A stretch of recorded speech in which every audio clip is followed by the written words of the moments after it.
You may or may not know, but Heather and I went on a sabbatical this summer. You're aware, aren't you? Many of you. Some of you are guests. Welcome. It's good to have you with us today. The church released us for 3 months, and our responsibility for 3 months was just to rest. And we tried to do just that. One of my favorite souvenirs from our trip is this sign that Heather bought me, this metal sign with a red dragon on it. Anybody know which of the countries on the island of Great Britain sports a red dragon on their... Yes, Keegan. Wales. Got it in one. Excellent. That's one of the nations within the United Kingdom. It's the beautiful country on the western shores of the island where Heather and I spent several weeks in early June. Remember King Charles? Before he was King Charles, he was Prince Charles, the Prince of Wales, right?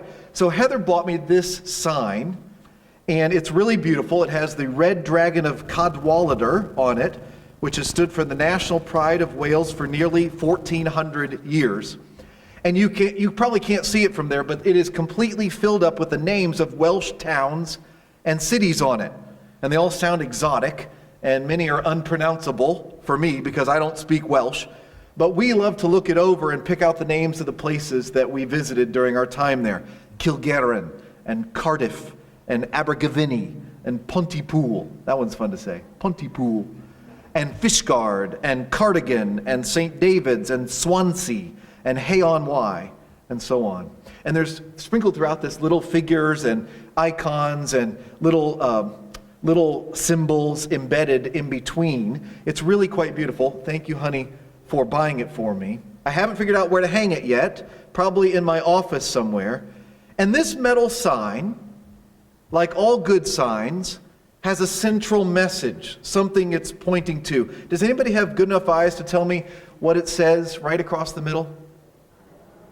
Oh, you can read it. Very good. I heart Wales. I fell in love with that beautiful corner of the world. The beaches, the fields, the forest, the people, the culture, the church, the whole exotic thing. I heart Wales. Wales is, I think, the place where I finally started to rest on our sabbatical, where the rest caught up to me, so to speak, after a month and a half in. So we'll always have a special place in my heart. Why am I telling you this? Some of you are like, I don't know. I was wondering the same thing. It's to emphasize the idea of a sign. A sign points to something. In this case, my heart for Wales. A sign has significance. A sign says something. A good sign does. I mean, imagine a sign that didn't say anything. What would be the point of that? No point. Sometimes a sign is just a great big red octagon with 4 letters across the front. Important sign. It says, stop.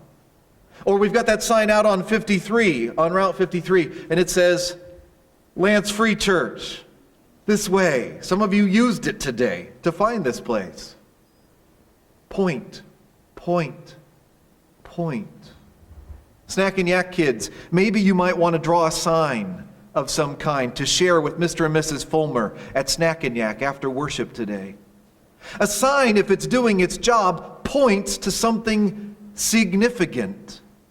In today's passage of God's holy word, John the Evangelist writes about what he says was the first of his, Jesus's, miraculous signs. Greek word semeion. And it means kind of what we mean by it. A sign, a mark, a token, a signal. In this case, it is a miraculous event that is the sign. Did you catch that when Keegan read it? It's in verse 11. Skip down there and look at it again.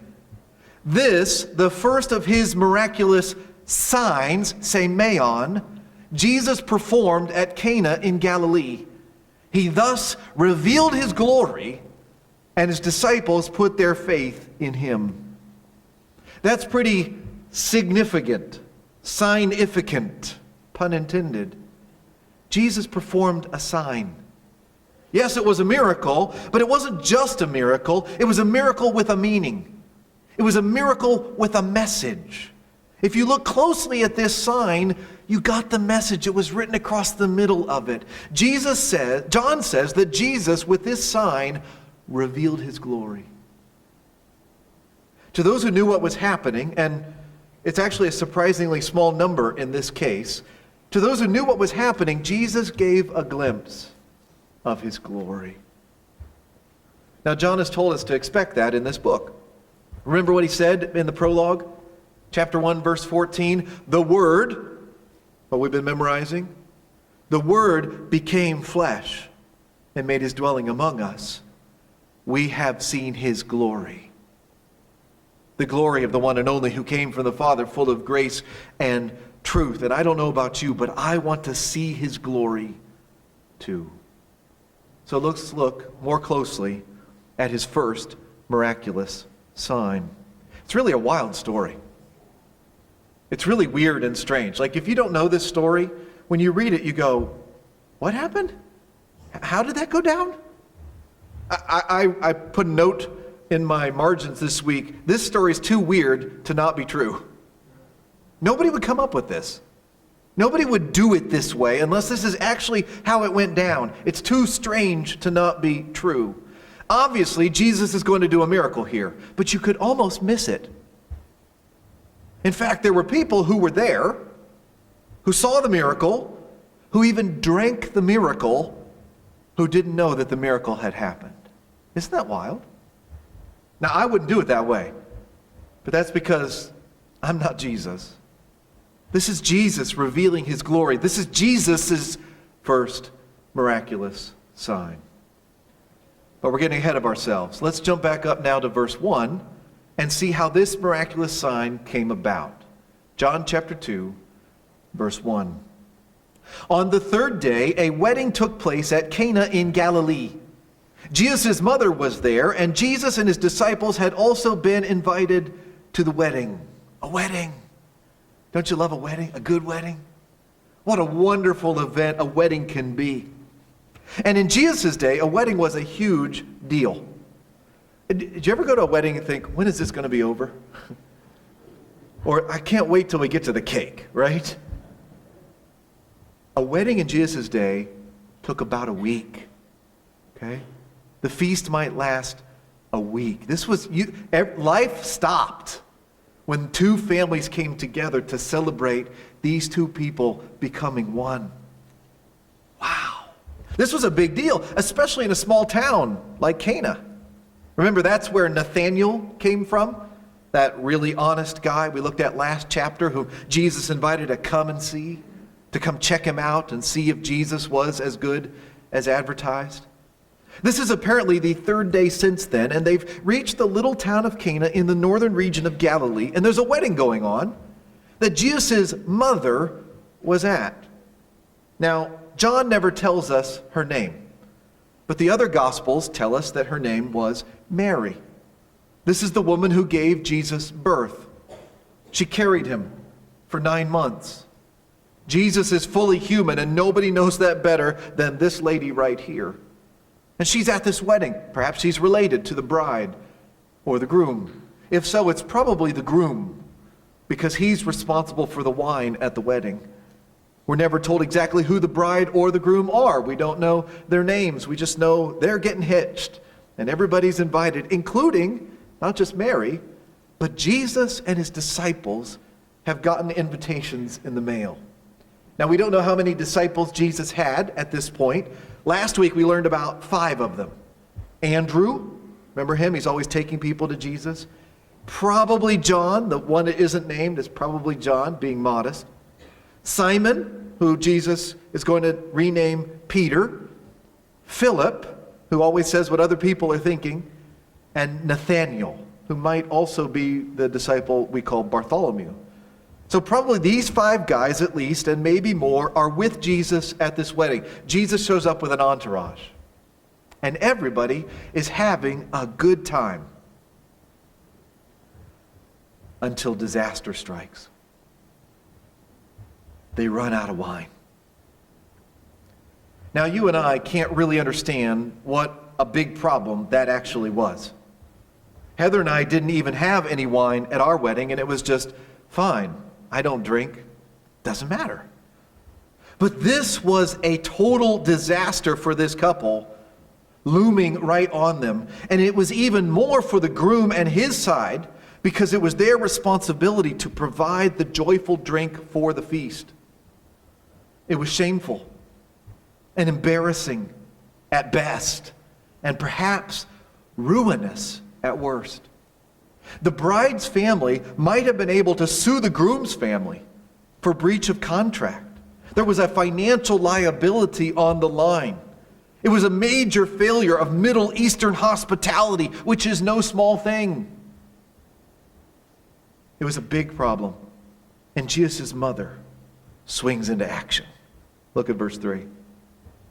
When the wine was gone, Jesus' mother said to him, they have no more wine.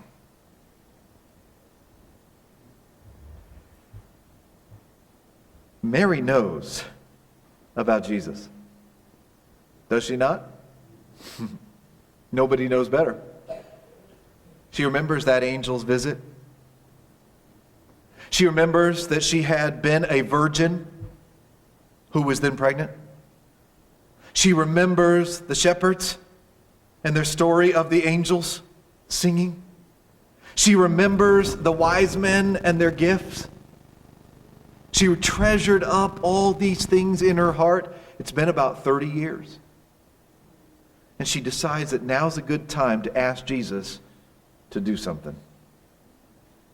Perhaps it's because he's pulled up to the wedding with some disciples, some actual followers. She knew that one day that would come. Maybe she's heard that John the Baptist has pointed his bony finger at Jesus and said, "Behold, the Lamb of God who's going to take away the sin of the world." And she says, "Oh, here we go." Whatever Mary's thinking is, she pulls Jesus aside and says, "They have no more wine."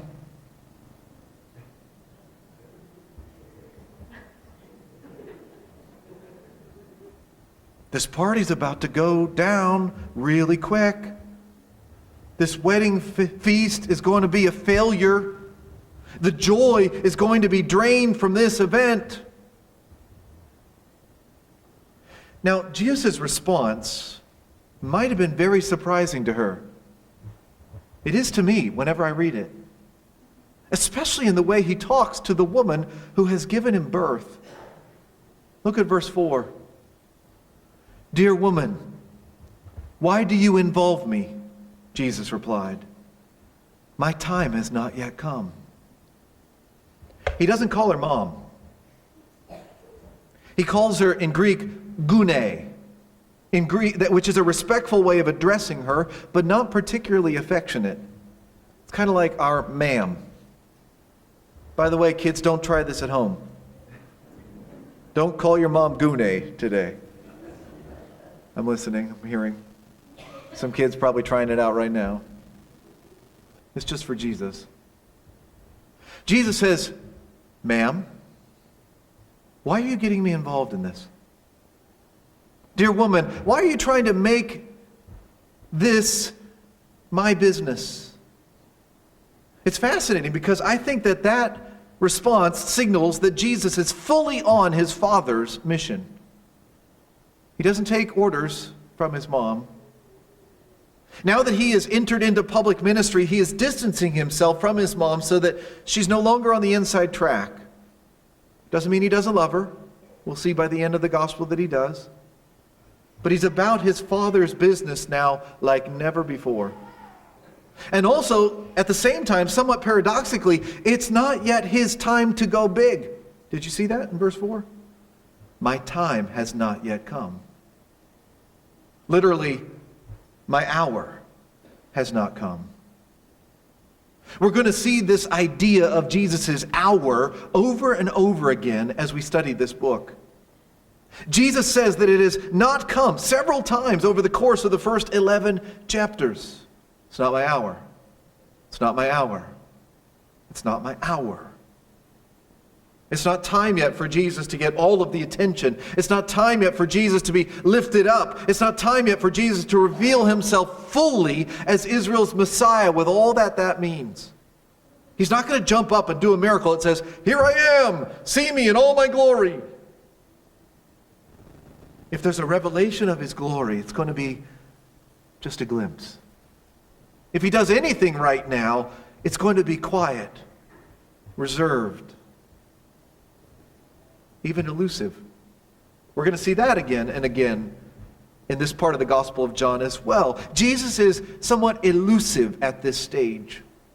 He's private and careful in what he says and to whom. We're going to see him pull back, especially when people are getting the wrong idea about him or could get the wrong idea about him. It's not yet his time, but his time is coming. Now, at the same time, I love how Mary responds to Jesus' response. Mary is not offended. She's not put off by being called Gune by Jesus. She's not like, "What did you call me? I'm your mother." No, she seems to understand what Jesus is doing, and she accepts everything Jesus says about it not being his time. At the same time, she's not deterred. She's able to accept whatever Jesus does here as the right thing, which is a great example to you and me, isn't it? As usual, Mary is showing us how it's done. Modeling. Mary is almost always a model disciple for us to follow. She accepts whatever Jesus does here as the right thing. Do you need to accept something that Jesus is doing as the right thing? And yet, she still seems to expect him to do something. She knows his heart. Look at verse 5. His mother said to the servants, "Do whatever he tells you." I almost think she winks at that point, right? It's not in the Greek, right? There's no wink there. But she just kind of gives a shrug to Jesus. "Okay." And then she says to the servants, perhaps she's family, perhaps she has a responsibility for the catering. It's hard to say. "Do whatever he tells you." And that too is an incredible point of application for you and me today too, isn't it? Do whatever Jesus tells you. Even if it feels kind of crazy, do whatever Jesus tells you. What is Jesus telling you to do?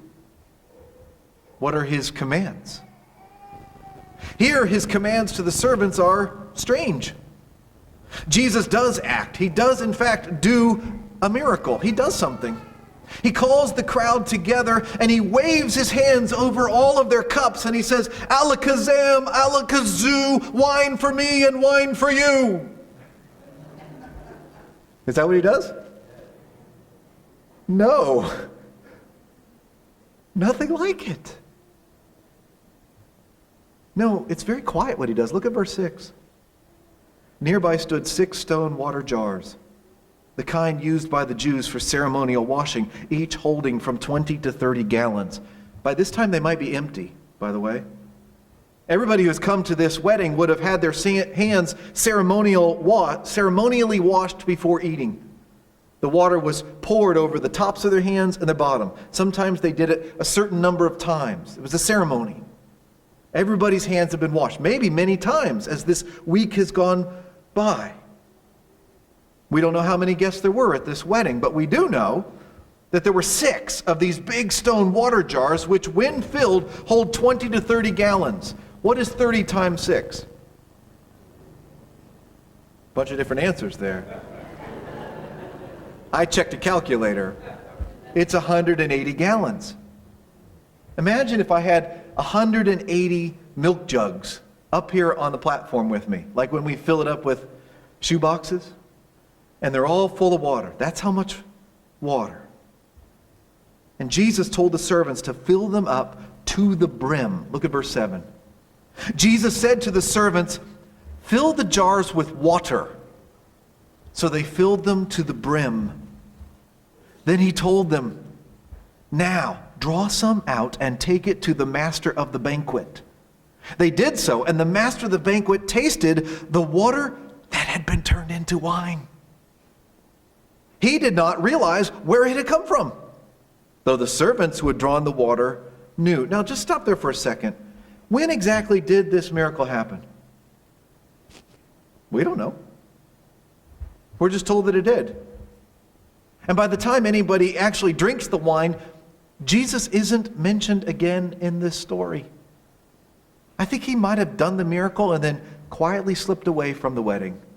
Wasn't his hour. He told them to draw out some liquid from the jars and take it to the head caterer, probably the MC or the head waiter. And that guy never finds out where the stuff comes from. But the servants knew.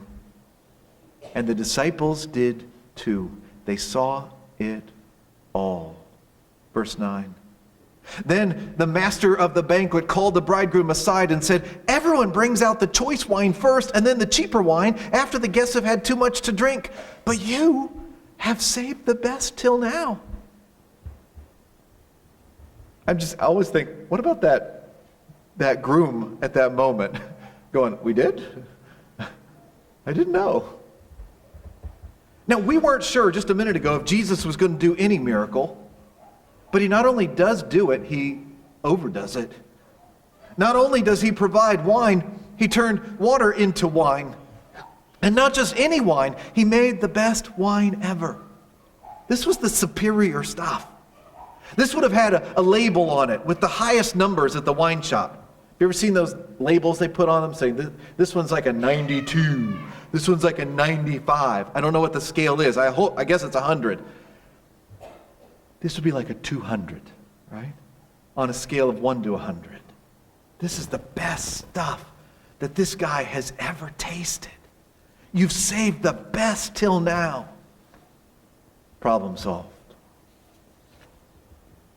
Can you imagine what the feast would have been like after this miracle? John doesn't tell us. But I can just imagine how the mood of the party lifted. The disaster was averted and the feast became a festival. There was joy all around. They were enjoying the new couple. There was the dancing of the two families become one. Hoopa! No, wait, they're not Greeks. They're Jews. L'chaim! L'chaim! To life, right? Fiddler on the Roof. That's what's going on here. Wow! And Jesus quietly slips away without taking any credit. That is not how I would have done it. But that's how Jesus did it. And his disciples saw it and believed. Verse 11 again. This, the first of his miraculous signs, Jesus performed at Cana in Galilee. He thus revealed his glory, and his disciples put their faith in him. What do you think they saw? There was a revelation of his glory there. What do you think his disciples saw of Jesus' glory in this miracle? See, a sign is a miracle with a message. What was the message in this sign? Let's think about that for our application today. What of Jesus' glory was revealed? I have 4 quick points. And here's number 1. His first miraculous sign revealed his compassionate heart. Jesus didn't do this miracle because he was Mary's son. He didn't have to do it out of a familial bond. It wasn't because he was blood with Mary or with the groom. He did it because he cared about Mary and about this family. His heart went out to them. He had compassion on them. He saw their plight and was willing to intervene. It's possible that the groom had really mismanaged his finances, and this was all his fault. But our Lord had mercy on him and quietly stepped in. Jesus cares. And if you believe that, then you will experience peace. His mother knew Jesus' heart. His mother knew that if she brought the problem to Jesus, he cared. His heart was probably going to go out to the family and want to alleviate their suffering and bring them joy. Do you know that that's the heart of Jesus? If somebody was to ask you, what is the heart of Jesus? What would you answer them? Do you know about his compassion? Do you know that Jesus cares? If you believe that, then you'll have great peace. He might not fix every problem you have when you ask. He won't, in fact. He won't. He does not take away all of our suffering. Not yet. Because his time has not yet come. But Jesus cares. And when the time is right, he acts out of his compassionate heart, and that changes everything. Which is point number 2. His first miraculous sign reveals his transforming power. Jesus can turn bland old water into the best wine ever. And that's just for starters. Jesus can turn ceremonial water into celebratory wine. He could turn disaster into delight. He could turn dryness into exuberance. He can turn the old into the new. He can turn death into life. Jesus can do miracles, including miracles in our lives today. What are you asking Jesus to transform through his power? A lot of commentators I read this week wondered if there was spiritual significance of the water being ceremonial for washings, like the Old Testament law, and then the wine symbolic of being like the new wine of the new covenant of grace. And I say, maybe. And some pointed out that the wedding going dry was like the spiritual dryness of Israel under the Pharisees' leadership, and the wine being like the joyful spiritual life that faith in Christ will bring. And I said, maybe. Whatever symbolism might be there, we know that what we see is power to transform.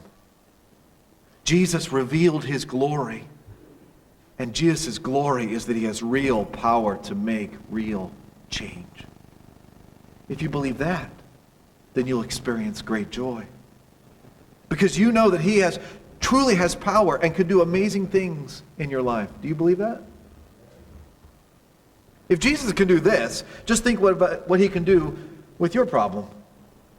180 gallons of the best wine that this guy has ever drunk, which really shows how Jesus really is. And that's point number 3. His first miraculous sign reveals his messianic identity. In other words, Jesus is the Christ. Remember, that's the point of this book. John tells us at the end in John chapter 20, Jesus did many other miraculous signs in the presence of his disciples, which are not recorded in this book.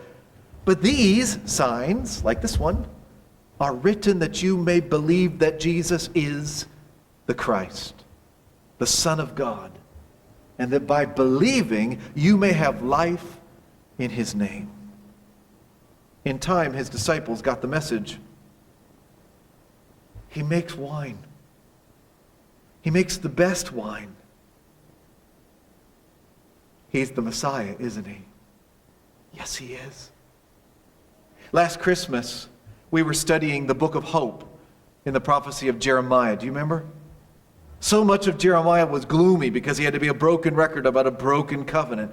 But in chapters 29 through 33, there was this bright ray of light prophesying about the Messiah who was to come to enact a new, unbreakable new covenant. Do you remember this? Do you remember how Jeremiah described the Messiah and his kingdom? Listen to Jeremiah chapter 31, verses 10 through 13. Hear the word of the Lord, O nations. Proclaim it in distant coastlands, like in Wales. He who scattered Israel will gather them and will watch over his flock like a shepherd. For the Lord will ransom Jacob and redeem them from the hand of those stronger than they.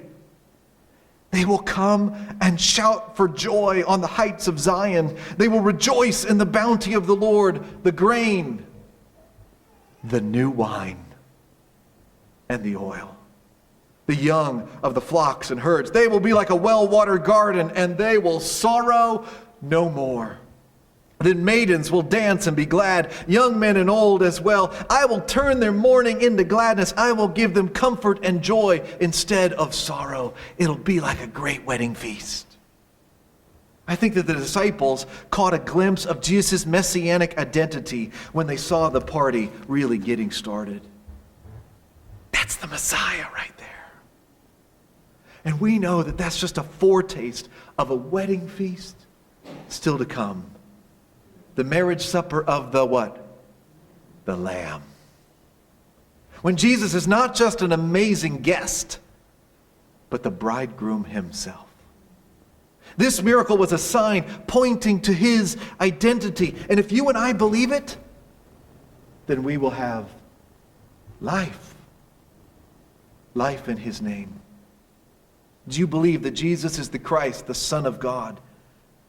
If you do, then you, like his disciples in verse 11, will have life in his name. He thus revealed his glory. Last point, point number 4 of 4, as we go to the Lord's table. His first miraculous sign revealed his perfect timing. As Jesus told his mother, this was not his hour, but his hour was coming. His hour would come. And when his hour came, Jesus did not flinch from embracing it. In a few months, when we get to John chapter 12, we're going to read what Jesus said in his final crucial week of ministry. He said, "The hour has come for the Son of Man to be glorified. I tell you the truth, unless a kernel of wheat falls to the ground and dies, it remains only a single seed.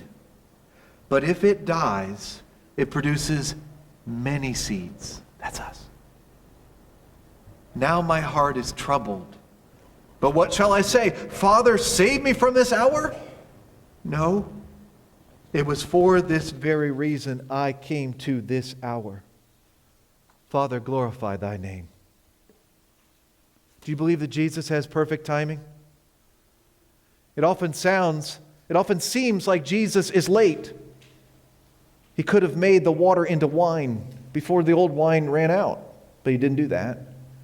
He could have done it before his mom talked to him, but he didn't do that either. Sometimes it seems like he's delaying things. And he is waiting for his return until the full number of his chosen ones come to repentance, until his Father says, "Go on back." But that's because his timing is always perfect. He knows exactly when to act and what to do.